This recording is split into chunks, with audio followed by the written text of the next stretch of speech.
representation, Mr. President, would have wanted to not just interpolate, but to be more enlightened on this issue, but it will take so much time.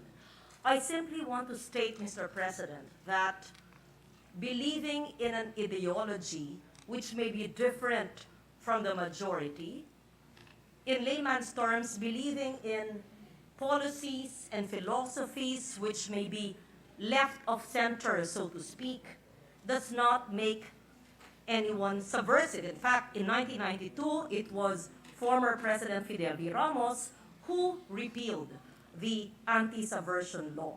Having said that, Mr. President, I have pushed for the resumption of peace talks.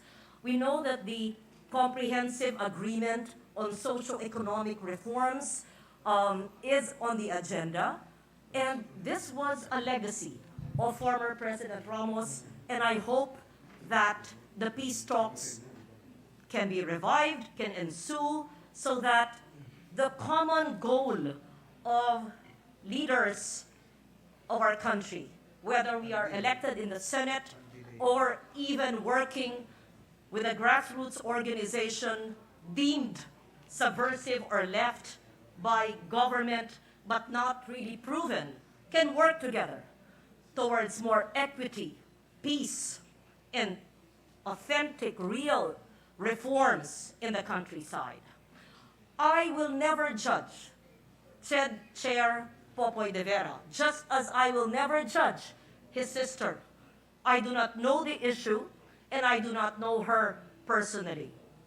All I can say is that having celebrated National Heroes Day yesterday, there are many heroes in our midst whom we see and who we do not see or know. Even heroes who may be associated with the CPP. I declare that I have worked with the National Democratic Front, and I am not ashamed of it. I have worked with them, not for them, in my role as a journalist, along with then Minority Leader Aquilino Pimentel.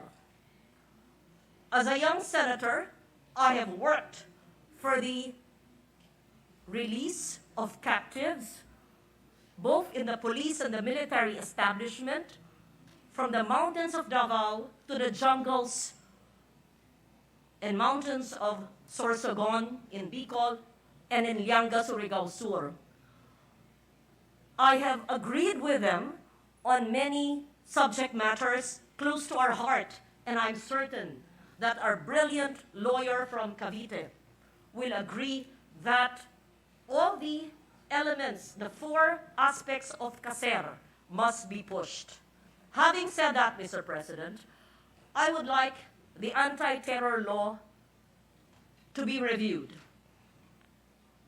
I recall, and I hope my vote was recorded correctly when I was in the House of Representatives at the height of the pandemic, because I did not vote in its favor.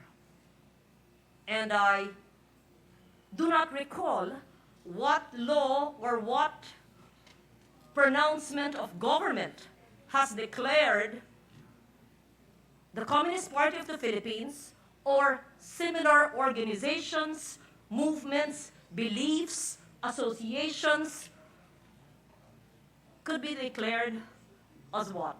Enemies of the state? It's so difficult to identify that.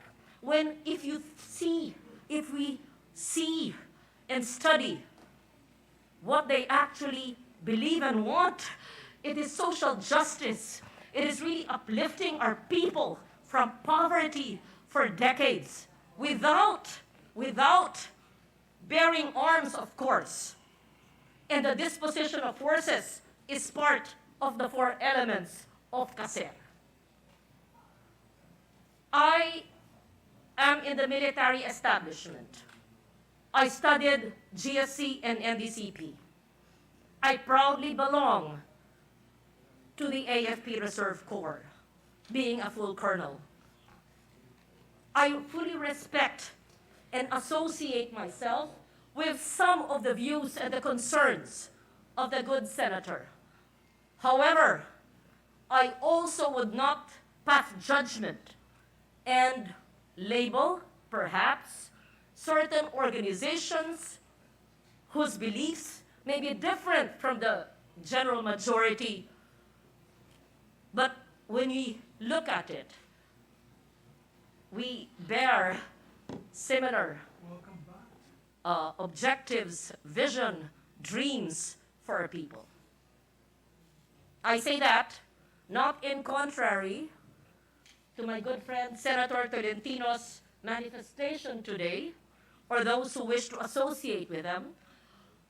I stand here as someone who has worked with the so-called left of this country and was admired many of those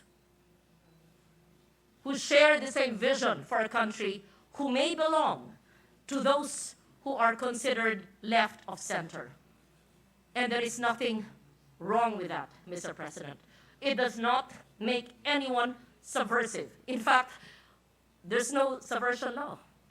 Now, if we are called terrorists for believing in certain beliefs which are considered left, then that's a longer debate altogether.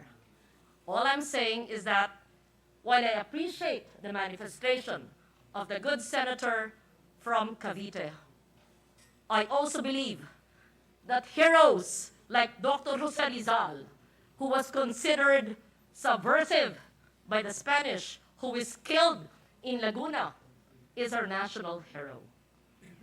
Having said that, Mr. President, I thank the good senator from Cavite for raising this very important issue that has propelled discussions and emotions. I do not totally disagree with you, but I think this is a very important subject of discussion, and we will never completely agree with each other. That's why we value our democracy, and that is the reason why we are the Philippine Senate. I will leave it at that, Mr. President. Ang gusto ko lang sabihin po, maraming bayani, hindi man natin kilala, maaring nasa Autonomous Region of Muslim Mindanao, maaring nasa bundok, at hindi alam kung paano bibigyan ng kapayapaan ang ating bansa, pero isa lang ang ating adikain na matanggal na natin ang matagal na nating nararanasang kahirapan at marating na natin the long evasive peace. It has evaded us for decades on. Thank you, Mr. President. All right, all right, all right. Okay.